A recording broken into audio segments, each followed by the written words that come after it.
Walaupun kita nampak ianya mungkin satu perkara yang tidak begitu penting sekarang, tapi dari segi jangka panjang, dari segi ketamadunan bangsa dan masyarakat, pendidikan akan tetap menjadi penting.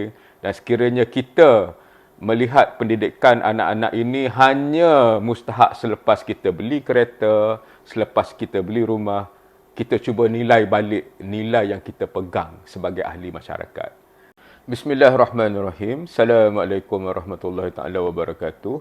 Kita jumpa lagi di channel Pak Nikdin, channel yang membincangkan topik-topik ekonomi dan bisnes bagi membantu anda menjadi usahawan yang lebih cemerlang di dalam mentadbir, mengurus dan memimpin perniagaan masing-masing. Hari ini kita nak bincang satu topik yang berbeza. Kita nak pecahkan cabaran bagaimana kita nak buat keputusan sama ada nak membeli rumah, membeli kereta ataupun melabur di dalam pendidikan anak-anak. Saya rasa mana-mana orang yang sudah ada keluarga, biasanya mereka akan menghadapi cabaran ini. Nak beli rumah ke, nak beli kereta ataupun anak-anak macam mana. Ini merupakan satu perkara penting, jadi kita kena ada kaedah untuk mempertimbangkan mana yang kita kira lebih mustahak berbanding dengan yang lain. Rumah ni biasalah, ianya menjadi tanda kejayaan lah. Biasanya orang akan dikira berjaya apabila dia sudah memiliki rumah. Namun kadang-kadang kita lupa ya, apabila kita membeli rumah dengan mendapatkan pembiayaan daripada institusi keuangan, walaupun rumah itu naik harga, tapi kita kena ingat, kita bayar pun sebenarnya berganda daripada harga asal. Jadi kadang-kadang keuntungan yang kita nampak atas kertas tu kena kita kira betul-betul balik. Sama ada ianya benar-benar untung ataupun sebaliknya. Yang kedua ialah dari segi sekiranya kita perlu kepada wang, rumah susah nak dijual ya, walaupun mungkin ada institusi kewangan yang boleh menerima rumah sebagai cagaran dan mereka boleh menambah pembiayaan mereka, tapi itu pun bergantung kepada pendapatan kita yang ada pada masa itu. Kereta ni merupakan satu cabaran juga, khususnya mereka yang tinggal di bandar-bandar besar seperti Kuala Lumpur, kerana walaupun kerajaan telah berbelanja berbilion dari segi perkhidmatan kenderaan awam, tetapi masih menjadi cabaran lah, khususnya mereka yang tinggal jauh daripada stesen-stesen LRT, jauh daripada jalan-jalan yang dilalui oleh bas. Mungkin sekarang ada Grab dan seumpamanya, tetapi ianya menambahkan kos kita juga. Jadi ini satu perkara yang susah nak kita pertimbangkan hanya berdasarkan kepada neraca keuangan semata-mata. Kadang-kadang kena diambil kira tentang kemudahan. Cuma sama ada kita nak beli kenderaan tu kenderaan baru ataupun kenderaan yang telah terpakai, itu pun kita kena ambil kira juga. Sebab orang kata ukur baju di badan sendiri ya. Kalau kita tidak mampu, tak perlulah kita berbelanja melebihi kemampuan kemudian merana disebabkan kita nak sama dengan orang lain, kena ada kereta yang sama dengan orang lain, kena ada motosikal yang sama dengan orang lain. Tetapi akhirnya dari segi keuangan kita juga yang tidak dapat memenuhi komitmen keuangan kita, ataupun mungkin hanya cukup-cukup saja kalau ada kereta rosak ke, nak bayar road tax dan insurans ke, maka aliran keuangan kita sudah terganggu. Yang ketiga ialah dari segi pendidikan anak-anak. Ini sebenarnya topik yang saya nak sebut sangat. Sebab kita kena ingat kemajuan yang kita dapat sekarang ini adalah berdasarkan kepada pelaburan yang telah dibuat oleh atuk-atuk kita, ayah ibu kita ke atas diri kita. Dan transformasi masyarakat ialah berdasarkan kepada pendidikan. Mungkinlah ada orang yang tak ada pendidikan tetapi berjaya menjadi usahawan yang memiliki harta berjuta-juta, tapi sebenarnya mereka bukannya tidak pandai, tapi mereka tidak ada peluang.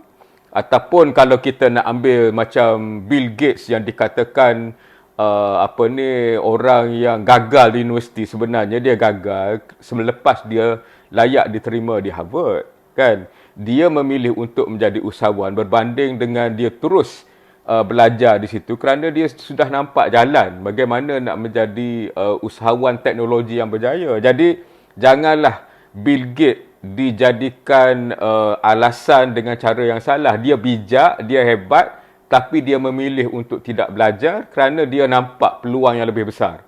Jadi kalau kita gagal nak masuk sekolah, itu satu kedudukan yang berbeza dengan Bill Gates. Jangan nak samakan dengan Bill Gates pula, ya. Jadi pendidikan anak-anak ini biasanya dia jadi nombor 3 sebab biasanya kita akan dapat tekanan nak kena beli kenderaan dulu, kemudian dapat tekanan untuk beli kereta, kemudian bila dapat anak, kadang-kadang kita tidak merancang pun berkenaan dengan pendidikan anak-anak kita.